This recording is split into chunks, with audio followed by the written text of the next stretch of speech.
नमस्कार दोस्तों, स्वागत है आपका मेरे यूट्यूब चैनल पे। दोस्तों, इस वीडियो के अंदर अपन ज्योग्राफी के बारे में अध्ययन करेंगे। सबसे पहले अपन इसमें इंट्रोडक्शन पढ़ेंगे ज्योग्राफी का, इंडियन ज्योग्राफी का। उसके बाद में अपन इंडियन ज्योग्राफी का एक एक टॉपिक करके आगे बढ़ते चलेंगे और सारे टॉपिक धीरे धीरे क्लियर करेंगे।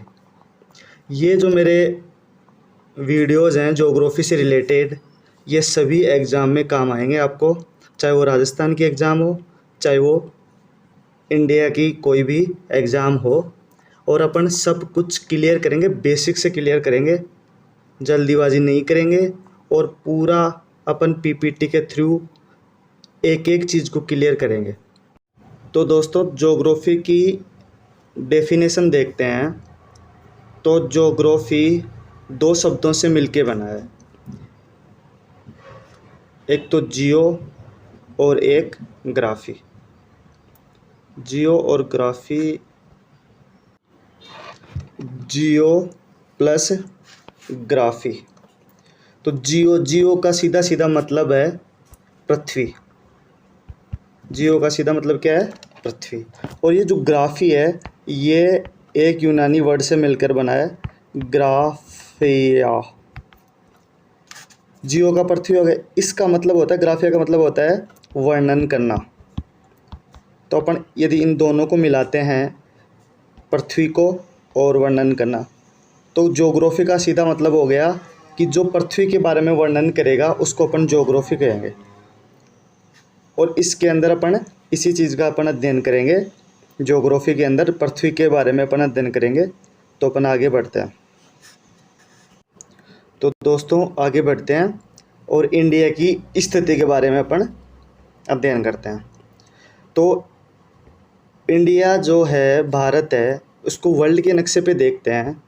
तो वर्ल्ड के नक्शे पे देखिए आप, ये जो रेखा है वर्ल्ड के नक्शे पे, ये जो तिरछी रेखाएं हैं, जो आड़ी रेखाएं हैं, इनको अपन बोलते हैं लेटीट्यूड। हिंदी में बोलते हैं इनको अक्षांश रेखाएं। आप मेरे को कमेंट में बताना इनके बारे में, यदि विस्तार से अध्ययन करना है तो मैं एक अलग से वीडियो बना दूंगा अक्षांश और देशांतर पे। ये जो रेखाएं हैं वो अक्षांश है। ये जो बीच की जो रेखा है, ये जो रेखा है, जो मैं लाइन खींच रहा हूँ, ये 0 डिग्री रेखा है। इसको भूमध्य रेखा के नाम से भी जानते हैं।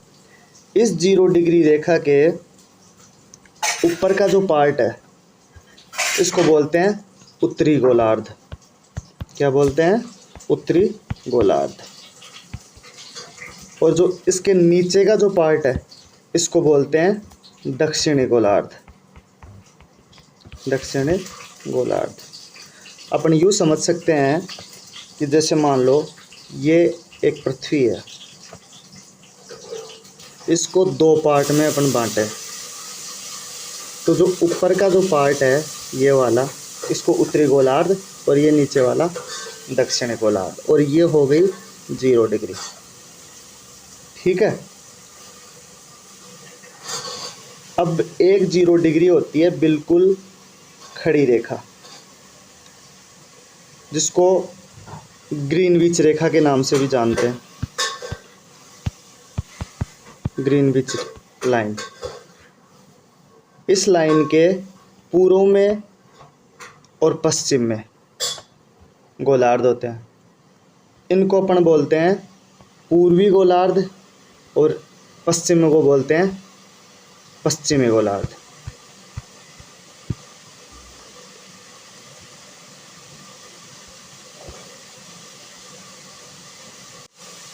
तो अपन ने सिंपल सा समझ लिया।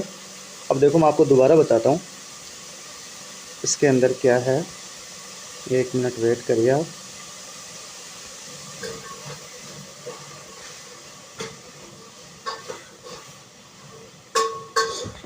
मान लो ये एक पृथ्वी है, ये पृथ्वी है,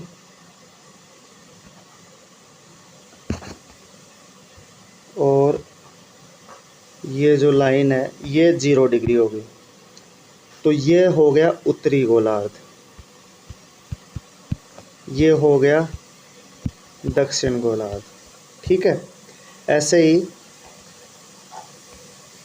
यदि इसको अपन इस दिशा से देखें तो ये हो गया पूर्वी, ये पूरा, ये वाला पूरा एरिया हो गया पूर्वी गोलार्ध, ये वाला पूरा एरिया हो गया पश्चिमी गोलार्ध। ओके, अब देखिए भारत की स्थिति देखते हैं अपने यहाँ पे। तो भारत की जो स्थिति है वो इस जगह पे है, मतलब पूर्वी और उत्तरी गोलार्ध में।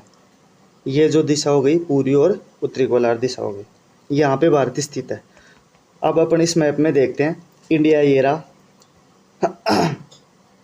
एशिया जो महाद्वीप है वो भी पूर्वी उत्तरी गोलार्ध में स्थित है।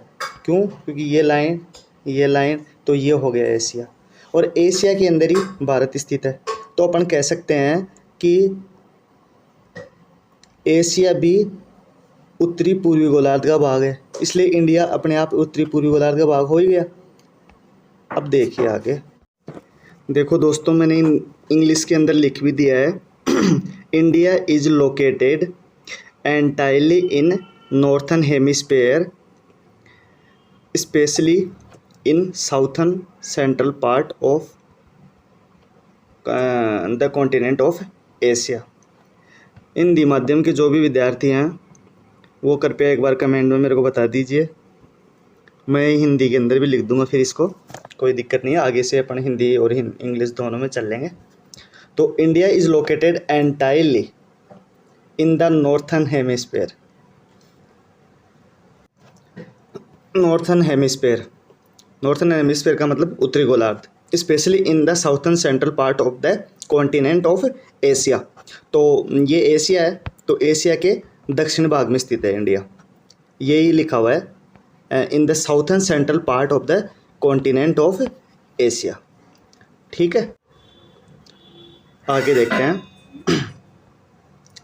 अब भारत की स्थिति और विस्तार के बारे में समझेंगे अपन कि भारत की स्थिति और विस्तार कहाँ से कहाँ तक फैला हुआ है, कौन से अक्षांशों के बीच फैला हुआ है, कौन से देशांतरों के बीच फैला हुआ है, और सबसे ऊपरी पॉइंट भारत का कौन सा है, सबसे दक्षिणतम बिंदु कौन सा है, सबसे पूर्वी बिंदु कौन सा है, सबसे पश्चिम बिंदु कौन सा है। तो देखिए, द मेन लैंड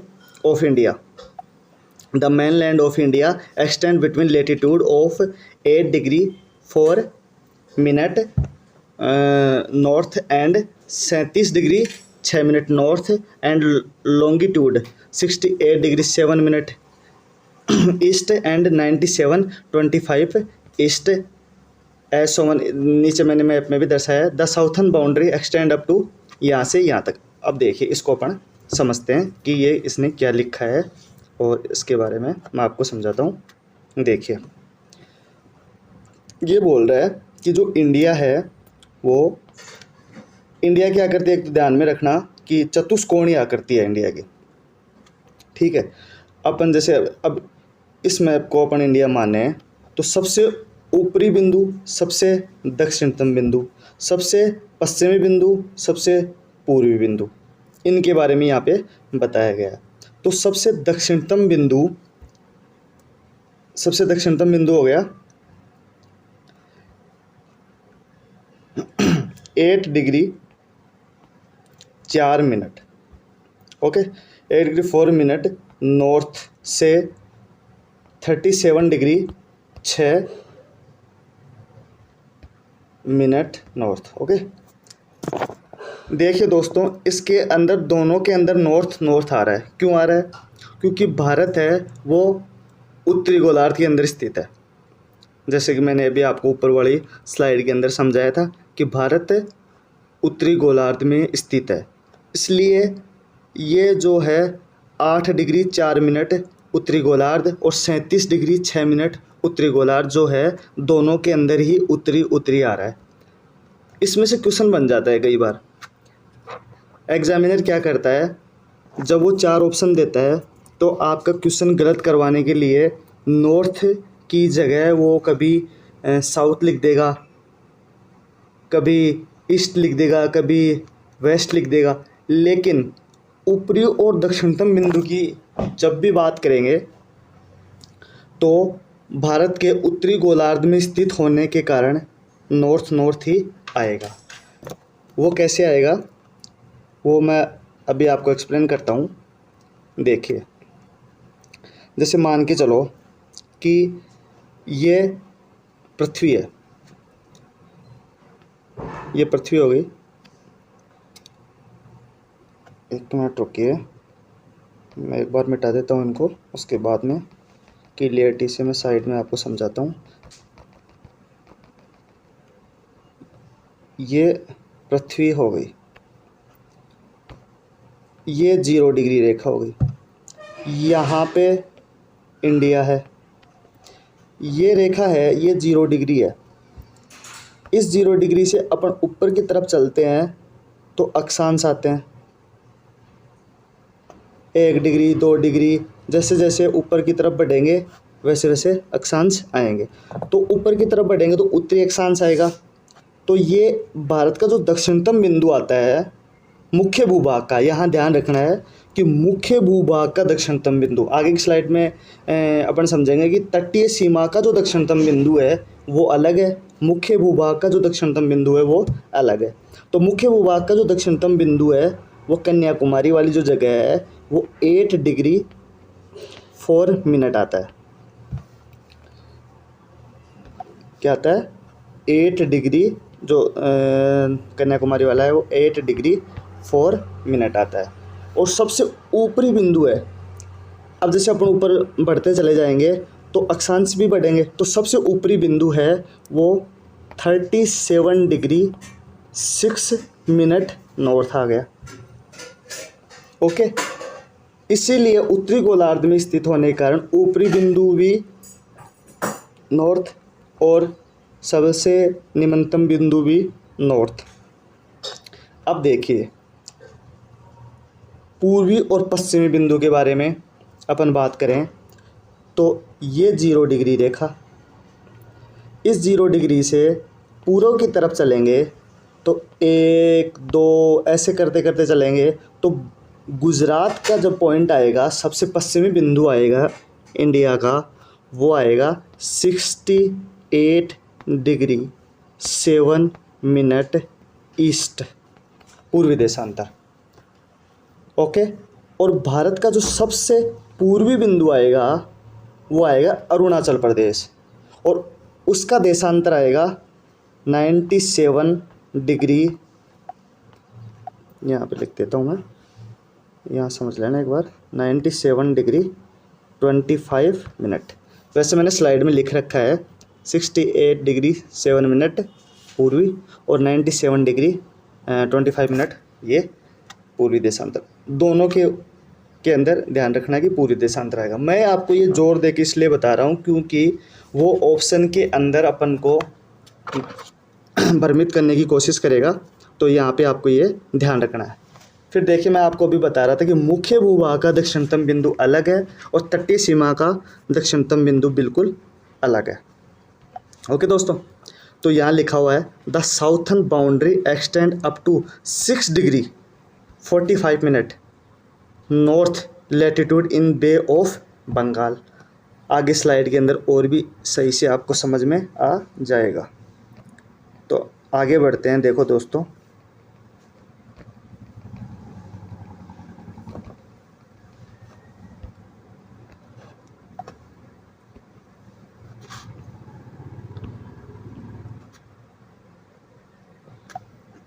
अब देखो दोस्तों, भारत का जो क्षेत्रफल है, भारत का क्षेत्रफल है 32,87,263 वर्ग किलोमीटर। 32,87,263 वर्ग किलोमीटर। ओके, इसको अपन लिख सकते हैं 32.8 लाख वर्ग किलोमीटर। अब देखिए कि 1 मिलियन में होता है 10 लाख, तो 1 लाख में हो गया 1/10 मिलियन। तो जो ये लाख है, इस लाख की जगह अपन लिख सकते हैं 1/10 मिलियन। तो 32.8 लाख वर्ग किलोमीटर, इसको 3.28 मिलियन वर्ग किलोमीटर भी लिख सकते हैं। और भारत का जो कुल क्षेत्रफल है वो विश्व के कुल क्षेत्रफल का 2.4% है।